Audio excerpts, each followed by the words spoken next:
जय हिंद दोस्तों, स्वागत है आपका आपके अपने यूट्यूब चैनल रॉयल स्टडी पर।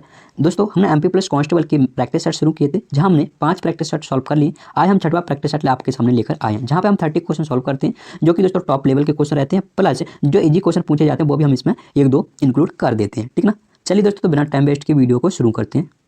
कि एक फल विक्रेता 60 रुपये में 12 के भाव से संतरे खरीदता है, उसको 60 रुपये में कितने संतरे बेचने चाहिए ताकि उसे 20% का लाभ हो। देखो दोस्तों, अगर मान के चलो 60 रुपये में वो 12 संतरे खरीद रहा है, अगर 12 संतरे अगर बेचेगा तो कितने रुपए में बेच देगा। तो भाई 60 का 120% की 20% का लाभ है, तो कितना हो जाएगा 60 का 120% निकालेंगे तो परसेंट हटाएंगे, 100 से डिवाइड कर देंगे, 2 जीरो से 2 जीरो, 72 रुपये में उसे बेचना पड़ेगा। यानी कि कितने 72 रुपये में उसको 12 संतरे बेचने पड़ेंगे, हाँ है ना।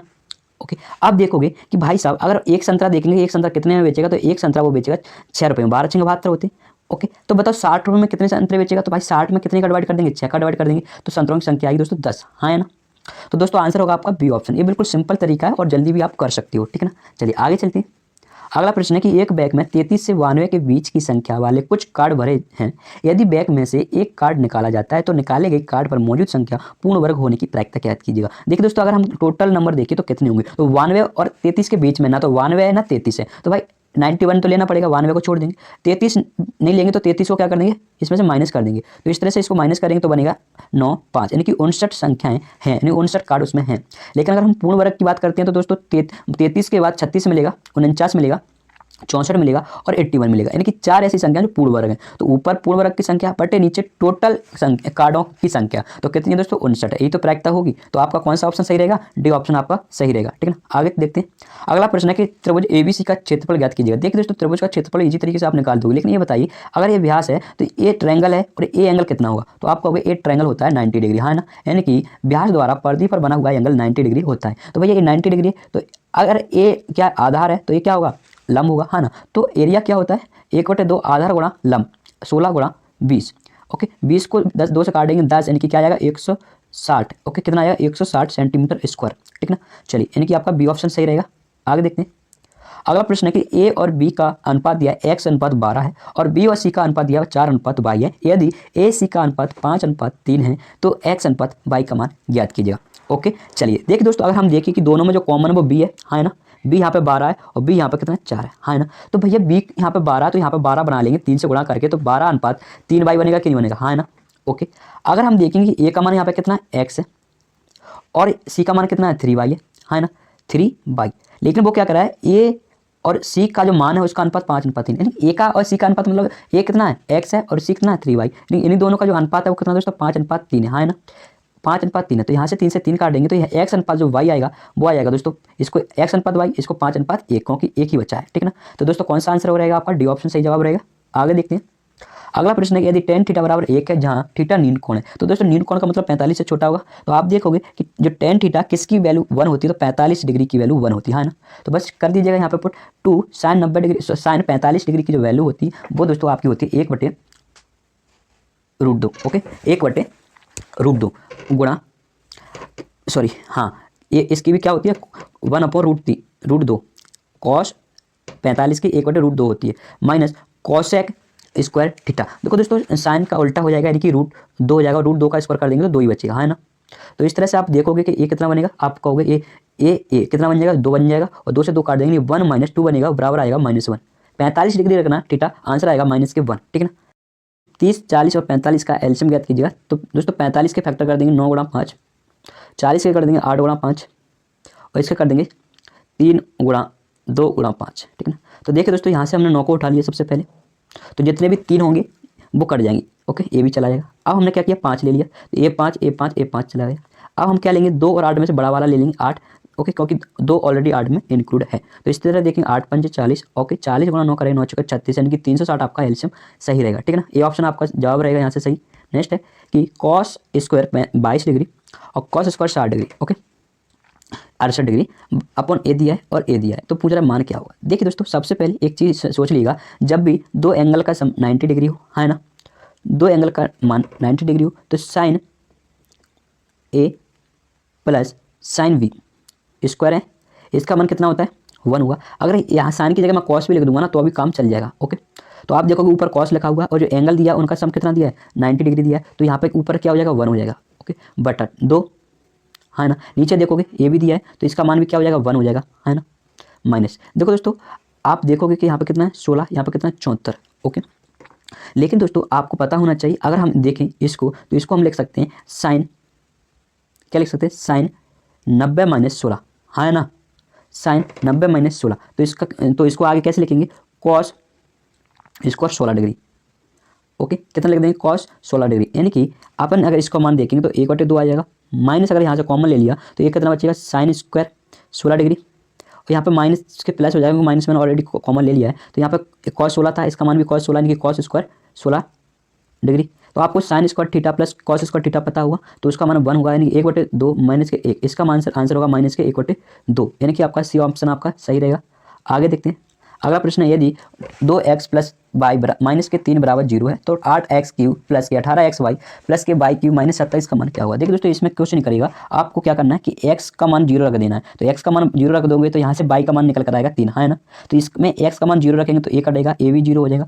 y का मान रखेंगे 3 तो a बनेगा 27, और माइनस के 27 करेंगे तो आप देखोगे क्या आंसर आएगा, आपका 0 आंसर आ जाएगा। ठीक है, तो तीसरा ऑप्शन सही रहेगा। आगे देखते हैं अगला प्रश्न है, ए बी और सी एक साथ मिलकर किसी कार्य को 14 दिन में पूरा कर सकते हैं और सी अकेला उसी कार्य को 42 दिन में पूरा कर सकते हैं। देखो दोस्तों टाइम एंड वर्क का समय सवाल हो ना, तो सबसे पहले जो समय दिया है उससे आप एक वर्क को मानिएगा, यानी कि वर्क आपको पता करना है। तो वर्क होता है एलसीएम की 14 और 42 का जो एलसीएम होगा वो होगा 42।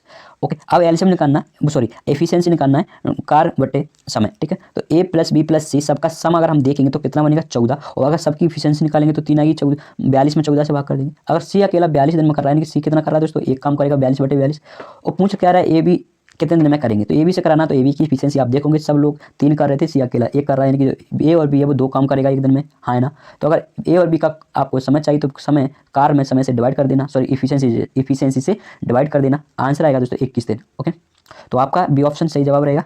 आगे चलते हैं अगला क्वेश्चन है कि 2 सही 1/5 को किस संख्या से गुणा करने पर गुणनफल के रूप में 5 सही 2/5 प्राप्त होगा। देखो दोस्तों इसको लिखेंगे तो 12/5 कर देंगे, सॉरी 11/5। ओके, इसमें हम x का गुणा करेंगे तो ये जो मान आ रहा है वो 5 सही 2/5 आ रहा है, यानी कि 27/5 आ रहा है ना। तो 5 से 5 काट देंगे तो x का मान आ जाएगा 27/11। ओके, तो इसको डिवाइड कर देंगे तो आ जाएगा 2 सही 5/11। ओके, तो डी ऑप्शन सही रहेगा। आगे देखते हैं अगला प्रश्न है कि 2 दोस्तों को उनके बैंक खातों में 2000 का बोनस मिला है। ओके, यानी कि 2000 का बोनस मिल चुका है। यदि उनके बैंक खातों में पहले ही 47,000 रुपया और 54,000 रुपये की धनराशि मौजूद थी तो वर्तमान में उनके खातों में मौजूद धनराशि का क्रम से अनुपात क्या थी। कुछ नहीं करना दोस्तों, इसमें जो बोनस की राशि उसको जोड़ना है। ओके, इन दोनों में और यानी और क्या निकालना है, रेशियो निकालना है। तो मैं क्या करूँगा, सबसे पहले ये 3 0 और 3 0 यानी कि सबका अलग अलग रेशियो निकाल लूँगा। ठीक है, तो ये कितना है 47, और 47 में 2 ऐड करूँगा तो 49 बनेगा। अनुपात एक कितना 54 में 2 ऐड करूँगा तो बनेगा आपका 56। फिर इनको 7 से काटेंगे तो 7 7 49 होते हैं, और 7 8 56 इनकी 8 यहाँ से आ जाएगा, यानी 7:8 आएगा। सी ऑप्शन सही जवाब आपका यहाँ से हो जाएगा। नेक्स्ट है, यदि a बराबर -5 है, b बराबर 5 है तो a स्क्वायर माइनस के b स्क्वायर क्या होगा। देखो दोस्तों इसका जो आंसर होगा -5 का स्क्वायर करेंगे तो 25 बनेगा, -a वाला लिया है मैंने, और b का स्क्वायर दोस्तों 5 का स्क्वायर यानी कि 25, तो 25 - 25 कितना हो जाएगा दोस्तों 0 आपका सही हो जाएगा। ठीक है ना, नेक्स्ट क्वेश्चन देख लेते हैं।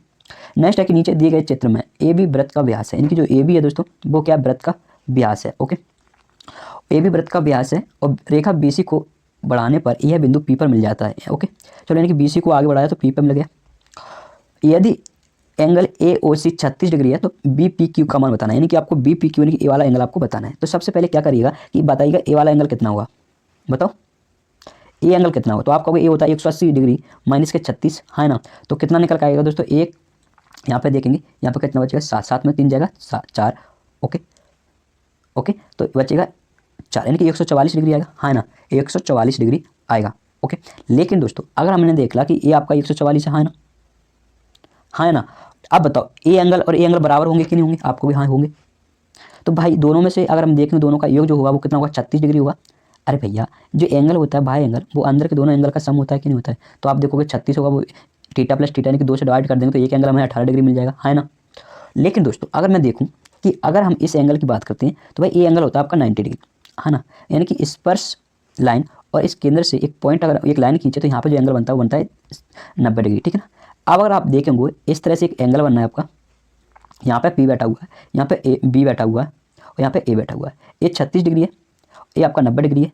और भैया इसका मान निकालना है तो बाह्य एंगल अंदर के दोनों एंगल का सम होगा, यानी कि 90 प्लस 36 कर देंगे तो आपका आएगा 126 डिग्री, यानी कि बी ऑप्शन आपका सही हो जाएगा। ठीक है ना। आगे देखते हैं अगला प्रश्न है कि दो संख्याओं का देखिए दोस्तों 5 बज चुके हैं और मेरे सोने का टाइम होता है। आज मैंने वीडियो नहीं बना पाई थी इसलिए अलार्म बज रहा है, ठीक है ना। चलिए एक और बज रहा है, ठीक है ना, यानी कि 2 लोग रहते हैं, दोनों का ही टाइम रहता है 5 बजे जगने का, ठीक है ना। तो चलिए दोस्तों सवाल देख लेते हैं कि दो संख्याओं का अनुपात 3:2 है। यदि पहली और दूसरी संख्या से क्रम से 8 और 6 घटाया जाता है तो यह अनुपात कितना हो जाता है? 8:5। यानी कि संख्या जब भी आप उनको अलग अलग घटाने को देना तो संख्या मानना है 3x/2x, ठीक है ना।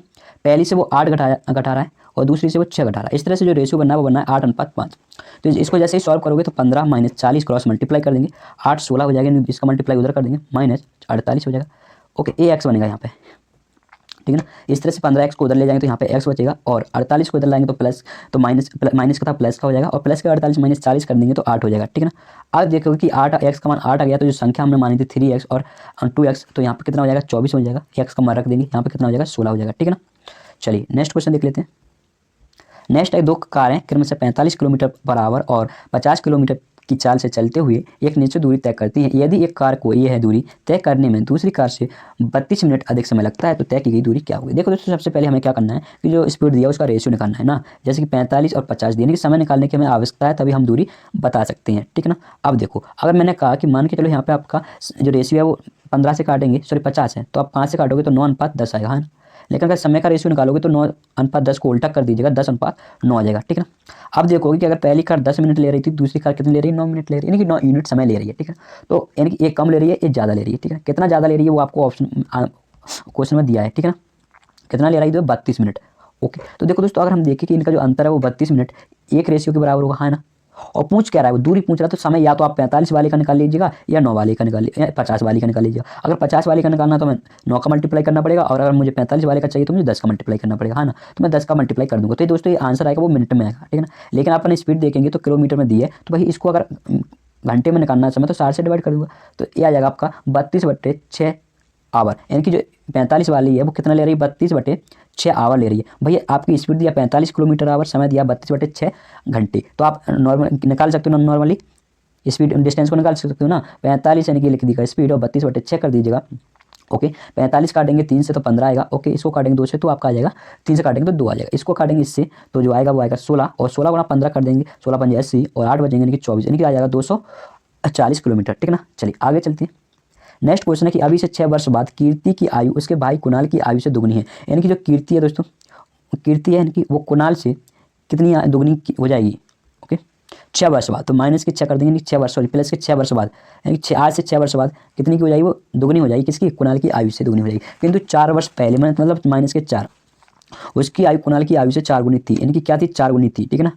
तो कुणाल की वर्तमान आयु ज्ञात कीजिएगा। देखिए दोस्तों वर्तमान आयु अगर कुणाल की निकालना है तो सबसे पहले एक कॉन्सेप्ट समझिएगा कि दो व्यक्तियों की आयु के बीच जो अंतर होता है वो हमेशा समान रहता है। यहाँ पे जो अंतर है वो दिया दोस्तों 1, यहाँ पे अंतर दिया 3, है ना। तो दोस्तों यहाँ पे अंतर समान करने के लिए 3 का मल्टीप्लाई कर देंगे तो बनेगा 6:3, है ना। बस अब दोस्तों जब भी हमने नया रेशियो निकाला है तो इस रेशियो की हमें ज़रूरत नहीं है। ओके, अब देखो दोस्तों ये पहले अगर 6 वर्ष बाद 3 वर्ष का हो जाएगा, 3 रेशियो का हो रहा था, लेकिन 3 वर्ष पहले वो 1 रेशियो का था, तो यहाँ से यहाँ तक कितना अंतर होगा? तो आपको 2 रेशियो होगा, है ना। और यहाँ पे देखो 4 वर्ष पहले और 6 वर्ष बाद जो वर्षों का अंतर होगा वो 10 वर्ष होगा कि नहीं होगा? यहाँ पे प्लस यहाँ पे माइनस दोनों को जोड़ दीजिएगा तो अभी निकालेंगे, नहीं तो ऐसा चीज़ सोचिएगा ये 0 है, -4 इधर होगा तो प्लस के 6 इधर होगा, तो आप देख सकते हो अंतर कितने का आ जाएगा? 10 वर्ष का। इसका मतलब है दोस्तों हमने जो देखा है कि जो 10 वर्ष है आपका वो 2 रेशियो के बराबर होगा, 2 से डिवाइड कर देंगे।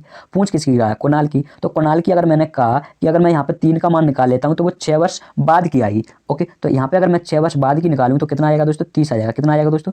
30। लेकिन दोस्तों हमें तो वर्तमान की बताना ना, तो वर्तमान में हम 6 उसमें से माइनस कर देंगे, तो 30 - 6 कर देंगे तो 24 आ जाएगा, यानी 30 - 6 कर देंगे तो 24 वर्तमान में हो जाएगा, ठीक है ना। तो नेक्स्ट क्वेश्चन देखते हैं। नेक्स्ट है कि 7 का वह लघुत्तम गुणज ज्ञात कीजिएगा जिसे 6, 8, 12 से विभाजित किया जाने पर 1 शेष बचता है। यानी कि 7 का वो संख्या 7 से कट रही है और इससे डिवाइड कर रहे हैं तो 1 डिवाइड हो रहा है। यहाँ पे छोटी छोटी संख्या आती है, आप तुरंत बता सकते हो 49 से। क्यों? क्योंकि 25 7 से नहीं करती है, 73 7 से नहीं करती है और 169 भी 7 से नहीं करती है। एक ही ऑप्शन थी तो 7 से कट रही है। छोटे छोटे थे, बड़े ऑप्शन आएंगे आप नहीं बता सकते। देखिएगा सबसे पहले इस क्वेश्चन का तरीका होता है कि इनका एलसीएम लीजिएगा, तो एलसीएम जो इनका होगा वो होगा 48, है ना। अगर मुझे 7 से क्या करना है? डिवाइड करना है। क्या करना है? 7 से मुझे डिवाइड करना है, तो क्या करना है? सबसे पहले यहाँ पे के लेना है जो कि दोस्तों आपका होगा एक पूर्णांक होगा। ओके, और प्लस के 1 करना है। क्यों? क्योंकि दोस्तों 48 के हमारी 6 से कटेगी, 8 से कटेगी, 12 से कटेगी, लेकिन 1 शेष बचाना है इसलिए मैंने प्लस के 1 कर दिया, है ना। चलो अब देखेंगे कि भाई इसको हमको किससे काटना है? 7 से काटना है। तो 7 के लिए हम के की जगह क्या लिख सकते हैं, 1 लिख सकते हैं, 2 लिख सकते हैं, 3 लिख सकते हैं, 4 लिख सकते हैं। तरीका यही कहता है कि आपको 1 से शुरू करना और जहाँ तक लिखते हुए चलना है, वैल्यू निकाल कर और चेक करना है 7 से काट रही है। के का मान 1 रखेंगे तो 48 प्लस 1 बनेगा, बराबर बनेगा 49। 49 हमारी 7 से कट रही थी, हमारा आंसर हो जाएगा 7 के प्लस 1 के रूप में, यानी कि क्या आंसर हो जाएगा दोस्तों, 49 हो जाएगा। ठीक है ना। चलिए नेक्स्ट क्वेश्चन देख लेते हैं। नेक्स्ट है कि 52 ताश के पत्तों की एक गड्डी में से काले रंग के बादशाह और बेगम निकाली जाती है। देखो दोस्तों, काले रंग के बादशाह 2 होती हैं और काले रंग की बेगम होती है 2 होती है, कि माइनस के 4 कर रहे हैं तो कितने बचेंगे दोस्तों, 48 पत्ते हमारे पास बचे हुए हैं। शेष बचे हुए पत्तों को अच्छी तरह फेंट कर एक पत्ता निकाला जाता है। तो इस पत्ते के हुक्म का पत्ता होने की प्रायिकता क्या दीजिएगा। देखिए दोस्तों, जो काले होते हैं उसमें से एक हुक्म का पत्ता काला होता है और एक बेगम का पत्ता जो होता है काला वो हुक्म का होता है। इसका मतलब होता है टोटल हुक्म के पत्ते 13 होते हैं और 13 में से एक बादशाह निकाल दिया और एक बेगम निकाल दिया, यानी कि माइनस के 2 हुक्म के निकाल दिए तो 11 बचेंगे, हाँ ना।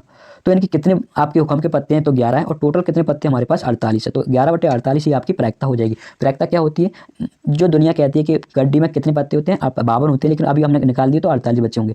लेकिन हम क्या चाहते हैं, हम तो हुक्म का पत्ता चाहते हैं कि ऊपर क्या आती है, हमारी चाहत आती है, हमारा प्यार आता है, नीचे किसका प्यार आता है, दुनिया का प्यार आता है। ठीक है ना। चलिए नेक्स्ट क्वेश्चन देख लेते हैं। 11/48 यानी कि बी ऑप्शन सही जवाब आपका हो जाएगा। नेक्स्ट है, यदि एक वृत्त की परिधि और क्षेत्रफल के आंकिक मान बराबर है, यानी कि जो उनके जो आंकिक मान है वो बराबर है, क्योंकि यूनिट हमेशा कभी भी बराबर नहीं हो सकती, यूनिट कभी भी बराबर नहीं हो सकती, उनका सिर्फ आंकिक मान है वो ही बराबर है। तो देखो दोस्तों, कुछ नहीं करना, वृत्त की जो परिधि होती है 2πr होती है, वो किसके बराबर है, उसके एरिया के बराबर है, यानी कि πr² के बराबर है ना।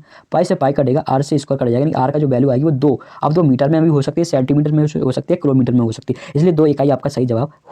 दोस्तों आपको ये पढ़ लेना है, मैं सिर्फ क्वेश्चन पढ़ रहा हूँ। कंपनी ए द्वारा वर्ष 2018 में बेचे गए, इनकी कंपनी ए की बात कर रहा हूँ, स्मार्टफोनों की संख्या और दी गई अवधि, यानी कि 2018 की बात कर रहा था और इस अवधि की मतलब होता है 2018 में बेचे गए स्मार्टफोनों की संख्या कुल बिक्री का अनुमानित अनुपात क्या होगा, इनकी अनुपात क्या होगा। तो देखो दोस्तों, अगर ए की बात करें 2018 में तो 310 स्मार्टफोनों का वो क्या कर रहा था, जो भी आपकी इसमें दिया हुआ है, यानी कि आपको क्या कर रहा है, वो व्यय को दर्शा रहा है ना, संख्या को दर्शा रहा है। तो देखिए 310, ओके, यानी कि 310 वो क्या कर रहा है, स्मार्टफोनों की संख्या 310, लेकिन वो कह रहा है कि इस अवधि के दौरान कुल कितने स्मार्टफोन बेचे गए हैं। ठीक है ना। तो देखेंगे कितने बेचे गए हैं, तो आप देखोगे सबको जोड़ दोगे तो 417 आ जाएगा और इन्हीं का रेशियो आपसे पूछ रहा है ना।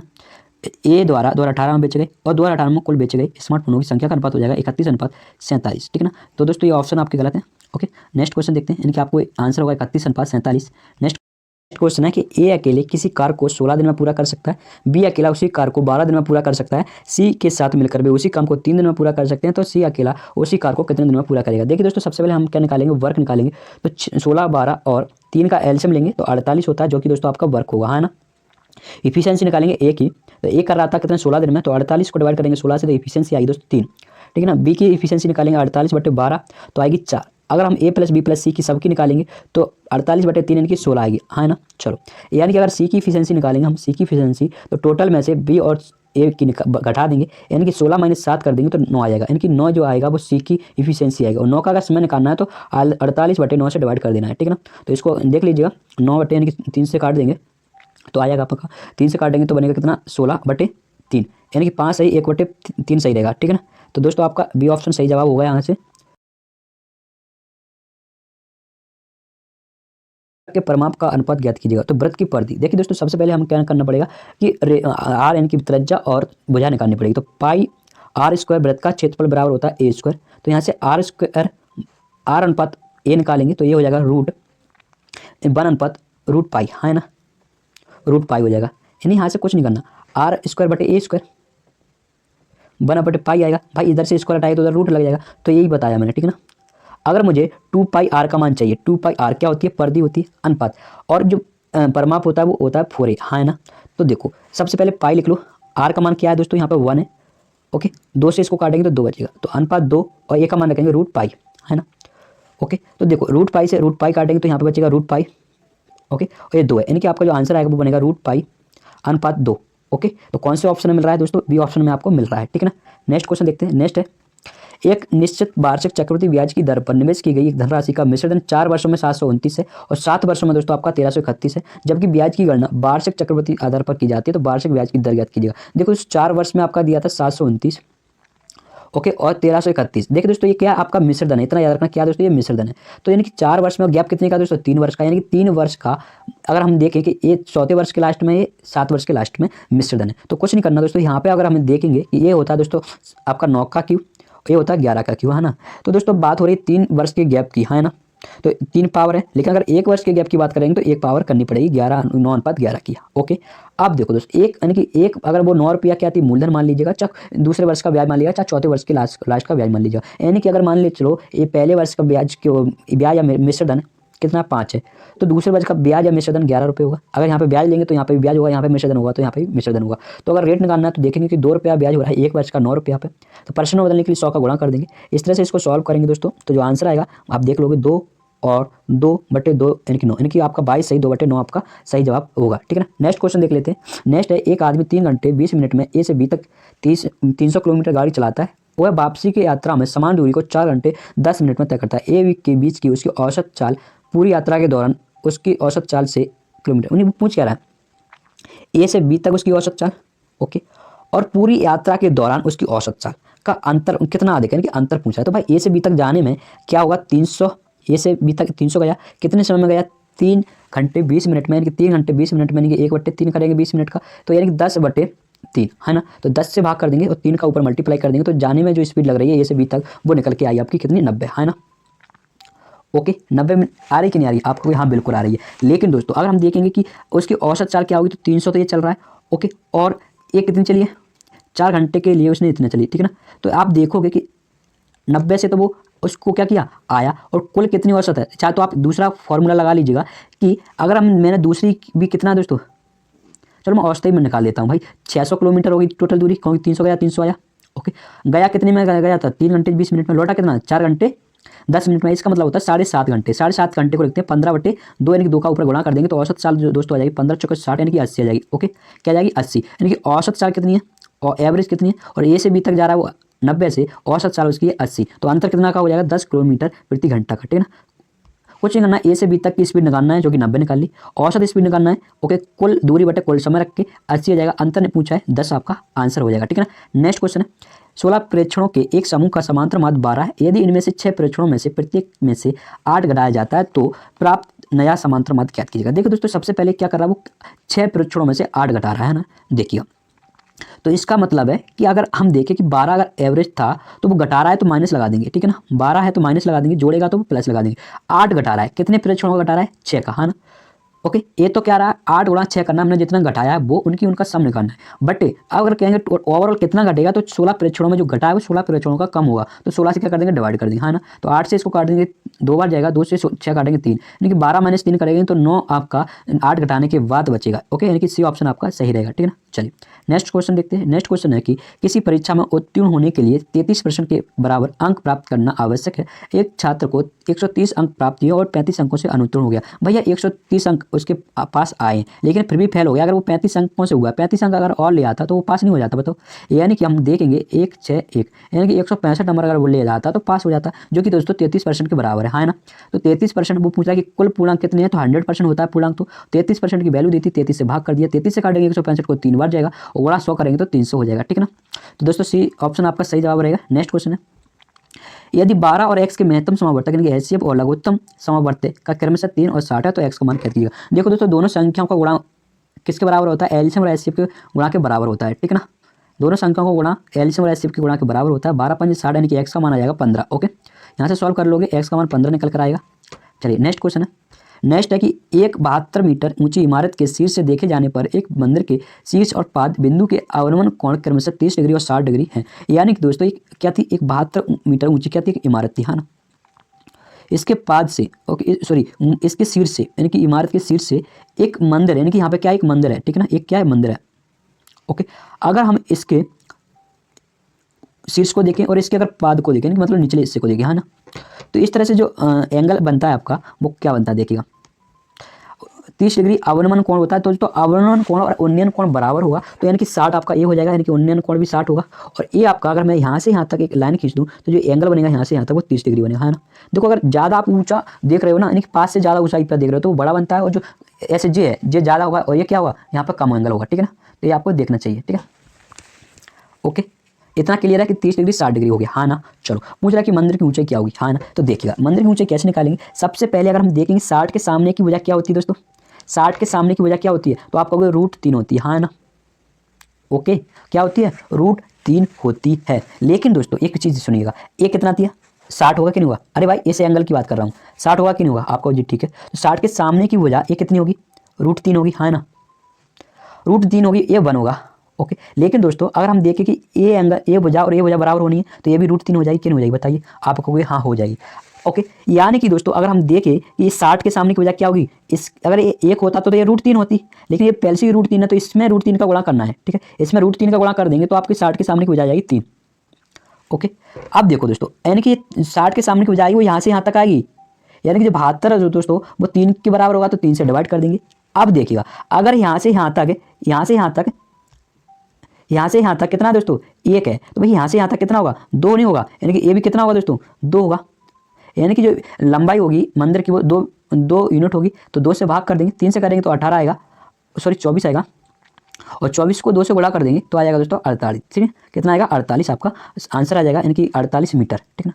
क्या करना था, सबसे पहले एक बार और बता देता हूँ। इस तरह से एक मंदिर था, इस तरह से एक मंदिर था, एक इससे इसको देख रहे थे और इसको इससे देख रहे थे, तो कुछ नहीं करना था। सबसे पहले देखते, ये 30 डिग्री था, हाँ ना, तो ये 30 था।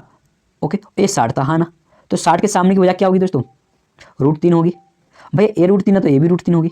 भाई ये एंगल भी 60 दिया था, तो इसके सामने की वजह क्या होती है? इसका √3 गुना कर देंगे तो क्या हो जाएगा? 3 दिया होगा, हाँ ना। और अगर ये 30 है तो इसके सामने की वजह ये कितनी होगी? 1 होगी। तो भाई साहब अगर देखेंगे जो 72 है वो पूरा दिया है, यानी कि 3 दिया है, और पूछ क्या रहा है? लंबाई, तो लंबाई ये है, तो भाई इसको घटा देंगे तो ये कितना बचेगा? 2 बचेगा, तो 2 से गुणा कर देंगे। एक बार फिर से बता दिया। चलिएगा नेक्स्ट क्वेश्चन देख लेते हैं। चलिए दोस्तों, तो हमने 30 क्वेश्चन डिस्कस कर लिए, ठीक है ना। 300 क्वेश्चन यहाँ पे मैं सॉल्व कराऊंगा आपको। ओके, तो दोस्तों वीडियो कैसा लगा कमेंट बॉक्स में जरूर बताइएगा। ओके, अगर वीडियो पसंद आया तो वीडियो को लाइक कर दें। ओके, अगर आप चैनल पर नए हो तो प्लीज़ चैनल को सब्सक्राइब करके बेल आइकन प्रेस कर दें। चलिए दोस्तों, तो मिलते हैं नेक्स्ट वीडियो में।